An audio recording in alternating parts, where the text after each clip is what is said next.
ان مشرکین پر ہمیں تعجب نہیں ہے، تعجب آج کے پڑھے لکھے لوگوں پر ہے کہ جو نسل روکتے ہیں اس خوف سے کہ کہیں بیٹی پیدا نہ ہو جائے۔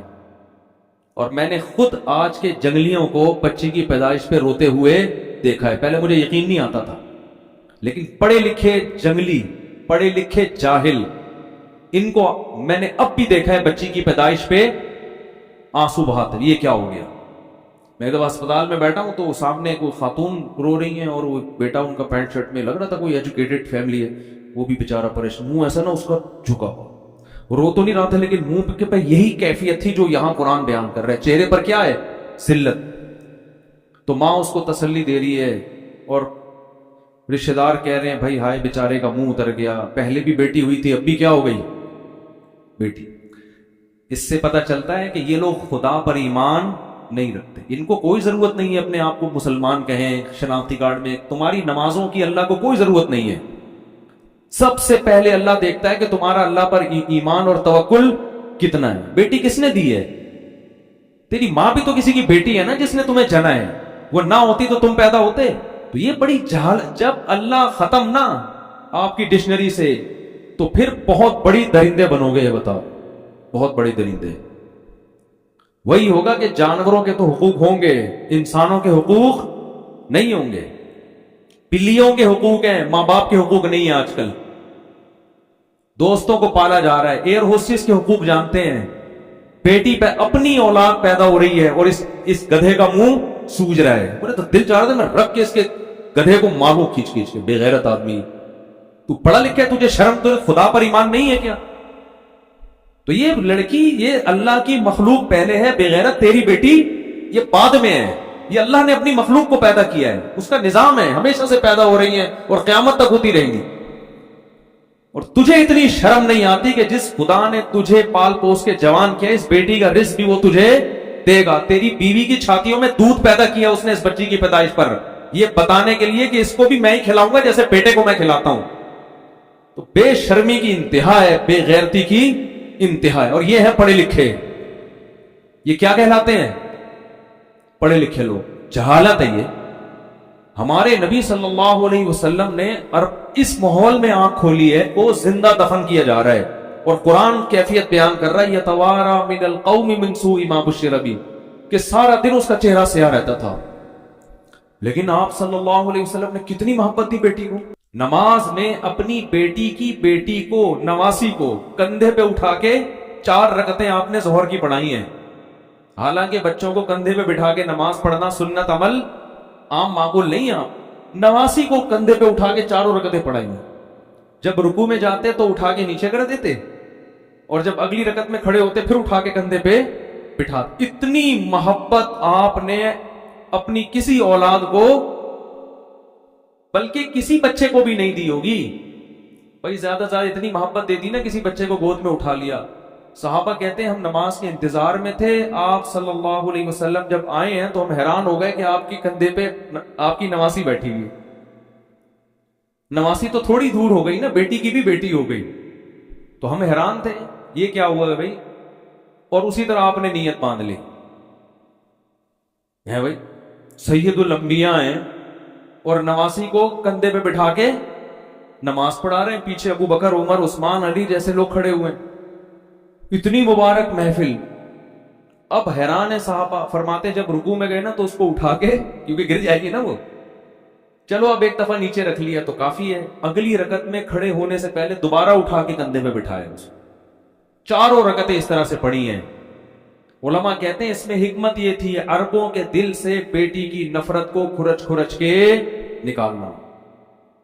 اتنا پروٹوکول تو حسن حسین کو بھی نہیں دیا آپ صلی اللہ علیہ وسلم نے، ان کو بھی کندھے پہ بٹھایا ہے، خطبے میں گود میں اٹھایا ہے، نماز کندھے پہ بٹھا کے 4 رکعتیں نہیں پڑھائی ہیں۔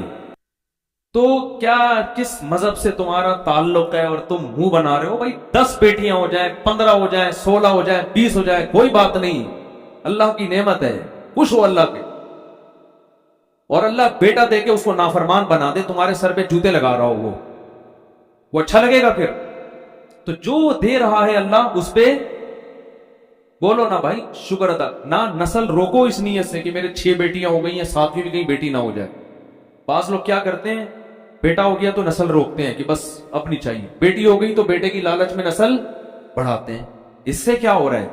جو قدرت کا ایک نظام ہے نا، لڑکے اور لڑکی کا جو ریشو ہونا چاہیے، گروتھ ریشو، وہ کیا ہو رہا ہے؟ خراب۔ جن کے لڑکیاں ہو رہی ہیں وہ لڑکے کی لالچ میں ہونے دے رہے ہیں، جو لڑکے ہو گئے تو ایک دو کے بعد بریک لگا دی۔ وہ بھائی غیر مسلموں پہ یہ چیزیں سوٹ کرتی ہیں۔ ہم کلمہ گو لوگ ہیں، ہم اللہ کو مانتے ہیں، ہمیں یہ پتا ہے کہ اللہ نے بیٹی اور بیٹے دونوں کے لیے یہب لمن یشاء استعمال کیا ہے، کہ جس کو چاہتا ہوں بیٹے گفٹ کرتا ہوں۔ ہبہ گفٹ کو کہتے ہیں۔ وہب لمن یشاء، یہب لمن یشاء اناسا، جس کو چاہتا ہوں بیٹیاں گفٹ کرتا ہوں۔ تو بیٹیاں گفٹ ہوتی ہیں، خود گاڈ گفٹڈ ہیں یہ۔ اور نبی صلی اللہ علیہ وسلم نے ارشاد فرمایا، جس کی 3 بیٹیاں ہوئیں اور اس نے ان کی صحیح کفالت کی، ان کی تربیت کی اور ان کا صحیح جگہ نکاح کر دیا، میں اس کے لیے جنت کی ضمانت دیتا ہوں۔ اور آپ نے یہ بھی فرمایا، کن لہ حرزا من النار، یہ بیٹیاں باپ ماں بھی اس میں داخل ہے، والدین اور جہنم کے درمیان آڑ بن جائیں گی۔ کہ اللہ اگر کسی کوتاہی کی وجہ سے ان کے والدین کو جہنم میں ڈالے گا نا، کچھ کوتاہیاں ہو گئیں، تو رکاوٹ کون بنے گا؟ حرزن، بیٹیاں کیا بن جائیں گی؟ دیوار، رکاوٹ۔ کیوں؟ کہ اللہ اس نے اتنی بڑی ہمارے والدین نے نیکی کی ہے کہ ہمیں عزت کے ساتھ انہوں نے اپنے گھر میں پالا، حالانکہ ان کا ہم سے کوئی دنیاوی مفاد نہیں تھا۔ بیٹوں سے تو مفاد ہوتے ہیں، یہ کرے گا، یوں کرے گا، ہم سے کیا مفاد تھا؟ ہمیں تو رخصت کرنا تھا انہوں نے سسرال، تو وہ اپنی اس احسان کا واسطہ دیں گی۔ تو صحابہ تو بیٹیوں پہ خوش ہوتے تھے بھائی، پتہ نہیں کس کا کہاں سے یہ کون سے ڈرامے دیکھ رہے ہیں، کون سے فلمیں دیکھ رہے ہیں، کون سے کیا دیکھ رہے ہیں جس کی وجہ سے یہ نحوست تو ہو رہا ہے۔ وہ ترس کھا رہے ہوتے ہیں لوگ، کسی کی تیسری بچی ہو جائے نا، ترس کھا رہے ہو۔ یہ جاہلوں والی باتیں ہیں، یہ غیر مسلموں پہ سوٹ کرتی ہیں، ان میں بھی جو بہت ہی پرلے درجے کے جاہل ہیں، ہر غیر مسلم بھی ایسا نہیں ہوتا، یہ ان پہ سوٹ کرنے کی باتیں ہم فخر کرتے ہیں بھائی۔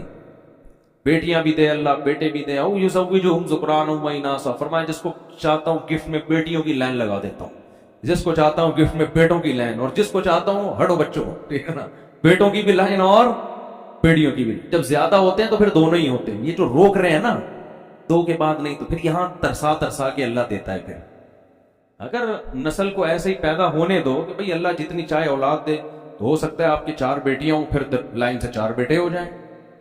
لیکن جب آپ نے یہ بخل ہے نا طبیعت میں، کھلائیں گے کہاں سے، ان پہ تو خرچ کرنا پڑے گا، تو پھر اس کا مطلب ہے کہ آپ کا اللہ پر ایمان نہیں ہے۔ پھر اللہ بھی کہتا ہے میں ٹینشن ہی دوں گا تجھے۔ اور وہ بچہ بھی جو لڑکا بھی جو پیدا ہوگا نا، وہ ایک ہی انڈا، وہ بھی گندا۔ بولو گے یار ایک بچہ لڑکا ہوا اور وہ بھی کم بخت کسی کام کا نہیں۔ توکل کرو، اللہ پہ اعتماد کرو، نہ بہنوں کو ٹینشن سمجھا کرو اور نہ بیٹیوں۔ نبی نے بہنوں کی کفالت پہ بھی خوشخبریاں سنائی۔ تو قرآن یہ غیر مسلم کے مشرکین مکہ کی نا حالت بیان کر رہا ہے کہ ان کی حالت کیا ہے، سارا دن منہ چھپاتا پھرتا ہے لوگوں سے۔